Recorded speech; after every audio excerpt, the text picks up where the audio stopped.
So হয়ে গেছে, আজকে আমি বানাবো চিপস মাখা। তো ফ্লিপকার্ট মিনিটস থেকে আমি এনে নিয়েছি fresh cream and less. So তারপর আমার কাছে চিলি ফ্লেক্সটা ছিল না, অ্যান্ড ফ্রাই প্যানটা বসিয়ে হালকা করে লঙ্কাগুলোকে ভেজে অ্যান্ড মিক্সিতে দিয়ে দিয়েছিলাম। সো মিক্সিতে মিক্স করার পর চিলি ফ্লেক্সটা আমার রেডি। সো তারপর রসুনগুলোকে মিক্স করে বেশ ভালো করে চপ করছিলাম। একটা ফ্রাই প্যান নিয়ে অ্যান্ড রসুনগুলো চপ করাগুলোকে দিয়ে দিয়েছিলাম অ্যান্ড একটু চিলি ফ্লেক্সগুলো দিয়েছিলাম। তারপর একটু বাটার দিয়ে বেশ ভালো করে একটু ভেজে নিয়েছিলাম, কারণ যে রসুন রসুন গন্ধটা বেরোলে না একটু ভালো লাগে না। সো ভালো করে হালকা করে ভেজে নিয়েছি। তারপর একটা বাটিতে ফ্রেশ ক্রিম ঢেলে নিয়েছি মোটামুটি মতন। ফ্রেশ ক্রিমটার ওপরে যে আগে যে মশলাটা ছিল ওটা দিয়ে দিয়েছি।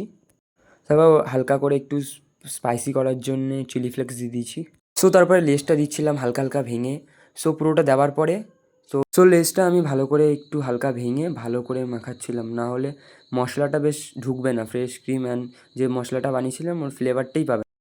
সো তারপরে একটু হালকা করে ট্রাই করলাম, ভালো হয়েছে, বেশ স্পাইসি স্পাইসি লেভেলে হয়েছে।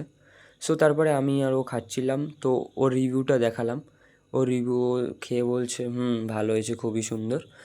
তো দেখা হচ্ছে নেক্সট টাইম লাগে। আজকের মতন টাটা, বাই।